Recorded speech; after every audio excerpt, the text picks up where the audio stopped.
Bismillahirrahmanirrahim. Assalamualaikum warahmatullahi wabarakatuh. Manajemen ini sebelum kita membahas tentu kita bisa melihat tujuan pembelajaran. Tujuan pertama adalah menjelaskan pengertian manajemen. Yang kedua, kita bisa menjelaskan tentang manajemen. Berikutnya, kita juga bisa menjelaskan prinsip-prinsip manajemen.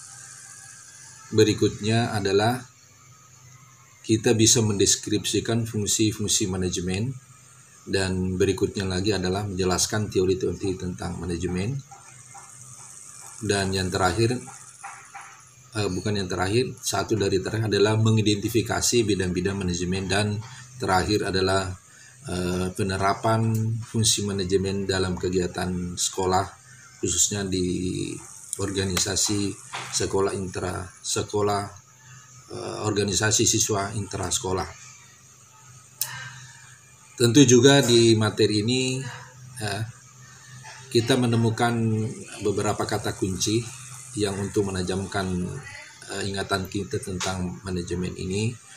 Ada istilah manajemen puncak, manajemen menengah, manajemen pelaksana, perencanaan, pengorganisasian, penggerakan, pengawasan, organisasi garis, organisasi fungsional, organisasi garis, dan staf. Kemudian kata kunci berikutnya adalah ada manajemen produksi, ada manajemen pemasaran atau marketing, ada manajemen keuangan, ada manajemen personalia, dan ada manajemen administrasi. Selanjutnya, tentu kita lihat apa pengertian daripada manajemen itu. Di sini kita bisa melihat pengertian manajemen itu dapat dilihat dari segi seni. Artinya, manajemen menyelesaikan pekerjaan melalui orang lain. Ya, ada interaksi antara orang lain, sehingga di situ kita masuk dari segi seni, dari fungsi sosial. Kemudian yang kedua ditinjau dari segi ilmu pengetahuan. Manajemen adalah bidang pengetahuan yang berusaha secara sistematis memahami mengapa dan bagaimana manusia bekerja sama untuk menghasilkan sesuatu yang bermanfaat bagi kemanusiaan. Kemudian pengertian yang ketiga bisa ditinjau dari segi proses.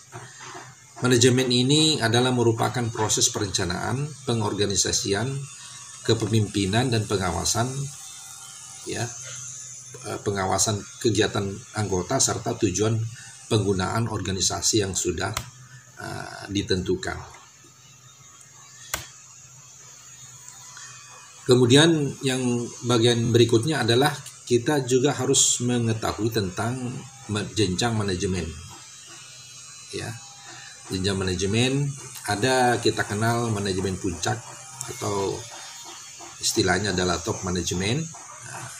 Tentu manajemen puncak ini itu biasanya terdiri atas dewan direksi dan direktur utama. Dalam suatu perusahaan misalnya ada dewan direksi, ada dirut. Itu top manajemen. Kemudian yang kedua, ada manajemen menengah atau middle management. Manajemen menengah itu biasanya memimpin suatu divisi atau departemen. Jadi ini di bawah daripada top manajemen. Kemudian yang ketiga ada manajemen pelaksana atau supervisor manajemen. Ini manajemen ini terlaksana atau pada pelaksanaan tugas menjalankan rencana yang dibuat oleh manajemen menengah.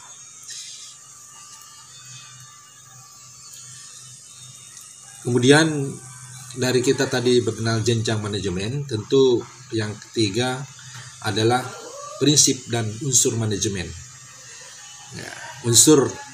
Prinsip dan unsur manajemen. Yang pertama, prinsip manajemen itu adalah satu, pembagian kerja. Kemudian yang kedua, mengutamakan kepentingan bersama. Kemudian yang ketiga, disiplin. Kemudian yang keempat, otoritas atau wewenang. Kemudian yang kelima, kesatuan arah, dan keenam, kesatuan perintah. 7, pemberian upah. 8, pemusatan atau sentralisasi. 9, jenjang jabatan. Dan 10, tata tertib. Berikutnya kesamaan. Ke-12, kestabilan staf. 13, inisiatif. Dan 14, semangat korps. Kemudian yang kedua, ada unsur manajemen. Unsur manajemen itu kita tahu ada manusia, man, kemudian uang, money, kemudian bahan atau materials, kemudian mesin, kemudian yang kelima adalah metode.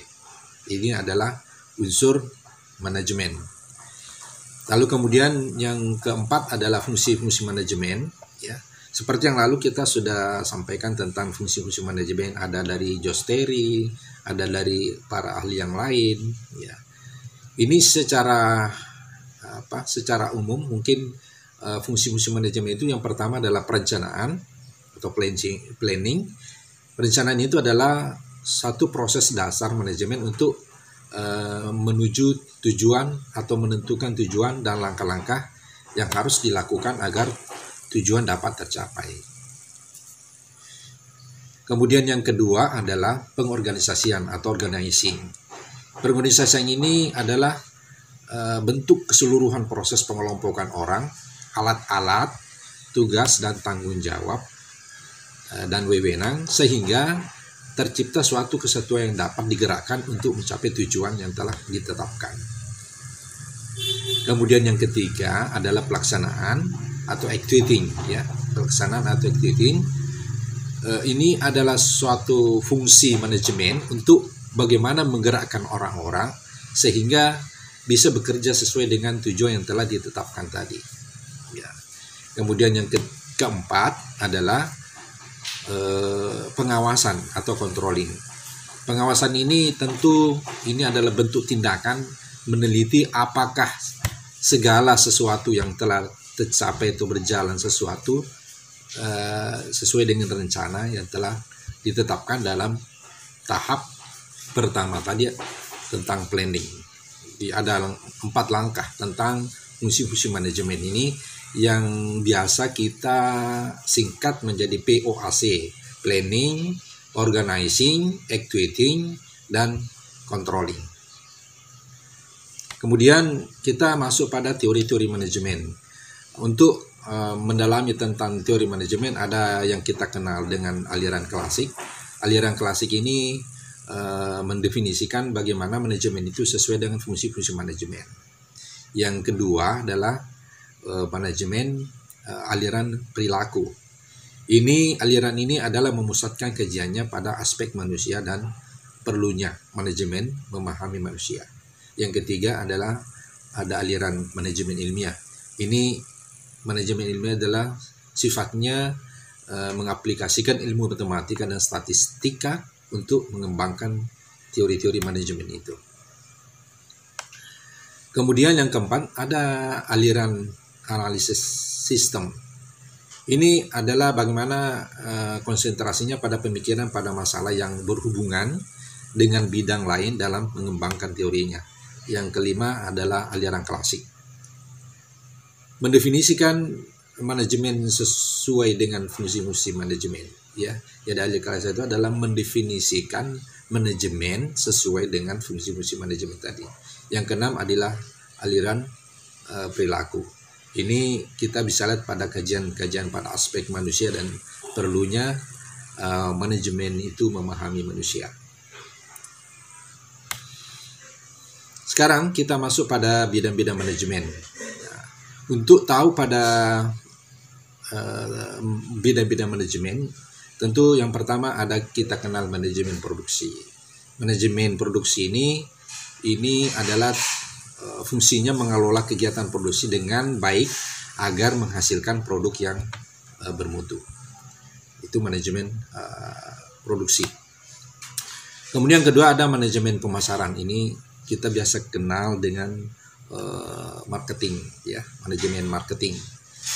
Ini tentu adalah kegiatannya pada pengaturan secara optimal, secara maksimal dan fungsi pemasaran agar kegiatan pertukaran atau penyampaian barang ya dari produsen ke konsumen dapat berjalan lancar dan memuaskan. Berikut manajemen keuangan. Ya. Manajemen keuangan tentu konsentrasinya pada manajemen yang berhubungan dengan langkah-langkah untuk mendapatkan dana yang dibutuhkan dan bagaimana penggunaannya dalam rangka mencapai tujuan tadi. Ya. Kemudian ini ada yang keempat, ada manajemen personal ya. Manajemen personal ya, ini terkait dengan bagaimana pengelolaan personal ya. Seperti kalau di perusahaan atau di organisasi ada staf atau pegawai, itu adalah meliputi kegiatan penerimaan pegawai, penilaian pegawai, jadi penerimaan pegawai, penilaian pegawai, promosi dan mutasi jabatan misalnya, serta pemberian motivasi kerja dari prestasi yang dilakukan oleh karyawan atau pekerja itu. Ini masuk pada manajemen personal ya, atau biasa juga disebut sebagai manajemen staff. Yang berikut adalah yang kelima, manajemen administrasi. Ini tentu konsentrasinya memberikan perhatian khusus pada pemberian layanan pada bidang administrasi, ya, penggunaan alat yang efektif dan kemudahan pada bidang-bidang yang lain. Ya.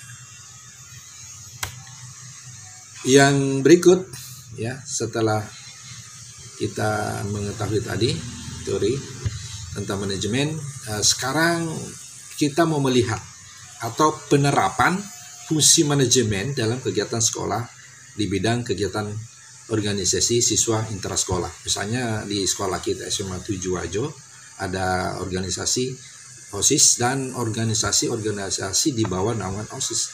Ini tentu dalam menjalankan aktivitasnya itu tentu melaksanakan organisasi dengan penerapan fungsi manajemen.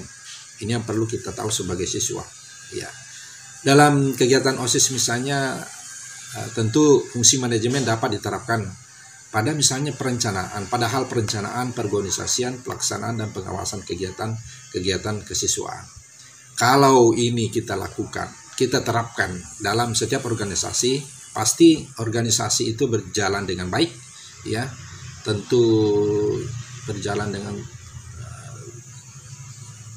job-job yang telah ditentukan setiap organisasi sehingga tujuan dapat dicapai dengan baik. Saya kira demikian. Nanti kalau ada pertanyaan tentang materi ini bisa disampaikan di luar daripada kegiatan ini sebelum kita melaksanakan tugas online di Kuiper School, ya. Sehingga saya harapkan sebelum kita menjawab di Kuiper School itu bisa saja kita membuat materi, bisa saja kita membuka materi, membaca materi, mendengarkan informasi, ya, sehingga jawaban kita itu bisa benar. Kalau tidak, tentu asal-asalan saja sehingga nilai yang kita peroleh tidak memuaskan. Sekiranya demikian, saya akhiri dengan ucapan billahi taufiq wal hidayah. Assalamualaikum warahmatullahi wabarakatuh.